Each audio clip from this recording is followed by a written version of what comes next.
Você está exausto, como se estivesse carregando o mundo nas suas costas? Você acredita que precisa compreender mais sobre a palavra de Deus e ter certeza que não está sendo enganado por todos esses ventos de doutrina que sopram por aí hoje? Falsos mestres, falsos pregadores, falsos profetas que, em vez de pregar a palavra de Deus, a Bíblia Sagrada, ficam lá usando um monte de frase de efeito, prometendo mundos e fundos. Palavras que alimentam o ego, mas não te levam realmente para um verdadeiro encontro com Deus, para o íntimo com Deus. Misturam coisa do mundo com igreja. Será que isso tudo está na Bíblia Sagrada? Eu convido você, mais uma vez, a clicar o quê? No botão que apareceu aqui e conhecer o nosso programa de teologia. Deus abençoe sua vida. No caso de Jó, que também a gente pode discutir essa questão da soberania versus a liberdade, né, do humano, o que a gente tira daquela...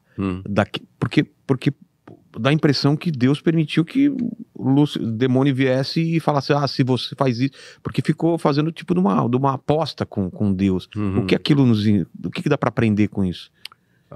Primeiro já que Jó era correto, né? Era uma pessoa de Deus. Bom, o que a gente pode aprender é que a Bíblia nos dá, às vezes, uma janela no mundo espiritual, mas ela descreve os acontecimentos através dessa janela numa linguagem muito humana. Como eu te disse, a gente está lidando com realidades que a gente não compreende plenamente. Então a gente chama isso de linguagem antropomórfica, que significa a semelhança do homem, ou antropopática, a semelhança dos sentimentos humanos. Tá. Então, a Bíblia usa muito esse tipo de linguagem para se referir a Deus, para que a gente possa ter uma ideia. Não é exatamente, mas é o mais próximo que a gente consegue... a gente poderia compreender. Então, a descrição de Deus sentado no céu, no trono, os anjos servindo, e entre os anjos chega Satanás para fazer aquela proposta indecente com relação a Jó, a gente não sabe realmente o que é que aconteceu. Mas esse quadro ensina para nós algumas coisas. Deus é soberano sobre todas as coisas. Nada acontece no mundo sem a permissão dele. O diabo sabia disso. Tanto é que Satanás foi lá pedir permissão. O diabo é o diabo de Deus, nas palavras de Lutero, acredita? O diabo é o diabo de Deus, ou seja, ele só faz e só vai até onde Deus permite. É um pitbull numa corrente. E Deus estica aquela corrente, libera aquela corrente de acordo com os planos dele. O diabo sabe disso, por isso ele foi pedir a liberação, né, para tentar Jó. Só existe, o diabo sabe disso, ele sabe que não pode agir sozinho, só existe um Deus, eu não sou esse Deus, você não é, o diabo não é.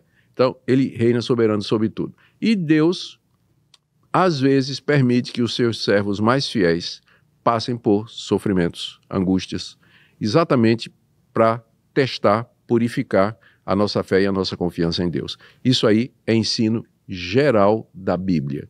Quem diz que o cristianismo bíblico promete prosperidade, saúde, felicidade para quem crer em Jesus e for devoto, isso é fake news.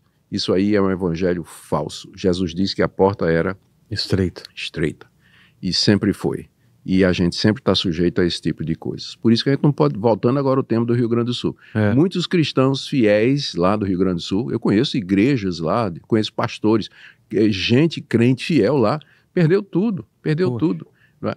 Então, estava no meio, juntamente com os outros, mas era servo de Deus, como Jó, permitiu a provação, a perda de todos os bens, e eles vão sair firmes, vão sair fortes dessa provação, confiantes. Tem sempre um propósito? Sempre tem.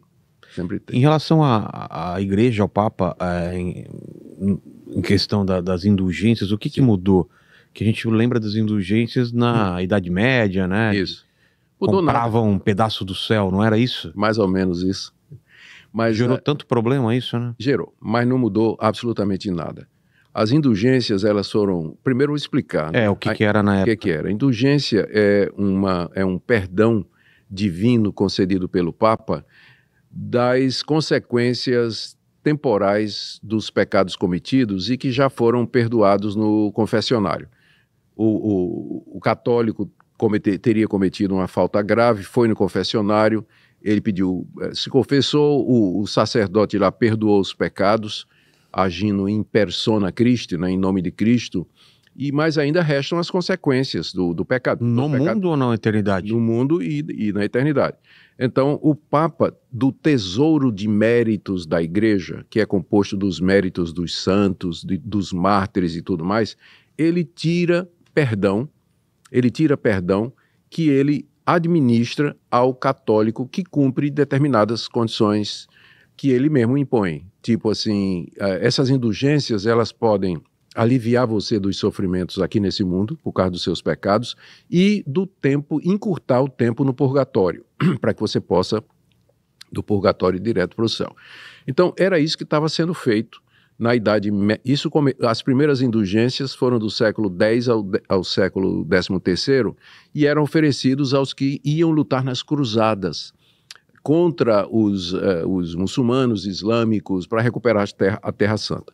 Depois virou uma prática comum que o Papa administrava e dava mediante peregrinação, ofertas financeiras, caridade, e a coisa ficou, o caldo engrossou quando o Papa Leão X, querendo recursos para reformular a Catedral de São Pedro, dar uma repaginada na catedral, ele liberou indulgências por todo o Império Romano, e o tesoureiro dele, o famoso alemão Tetzel, ele tinha um dito, né, que quando a moeda entrava tilintando no cofre, a alma saía voando do purgatório. Ele dizia isso aí. Isso revoltou um monge agostiniano chamado Martinho Lutero. Poxa. E foi aí que ele escreveu 95 questionamentos, pregou na porta do castelo de Wittenberg, que era o Instagram daquela época, né? Convidando os doutores para um debate sobre o que é realmente penitência e se pode haver perdão de pecados dessa forma, né? E aí deflagrou a Reforma Protestante. Poucos anos depois, a Igreja Católica se reuniu no chamado Concílio de Trento, Concílio da Contra-Reforma, e reafirmou a questão das indulgências. Reafirmou? Reafirmou. Não mudou nada. A Igreja Católica não cedeu absolutamente nada.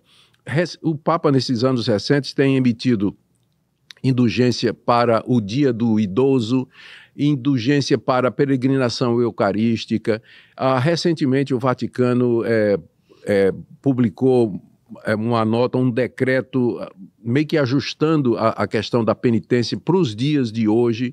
Então, até hoje, existe a questão da penitência. O católico, ele pode adquirir, a questão das indulgências. O católico pode adquirir indulgências mediante determinadas condições estipuladas pelo Papa, né, que vão desde peregrinação até boas obras, caridade. Creio que hoje a questão da compra com dinheiro já não tem tanta ênfase exatamente por conta das repercussões. Mas não deixa de ser uma compra, uma troca de você querer um benefício de Deus através de esforço humano, né? Foi contra isso que os reformadores se levantaram, exatamente contra isso.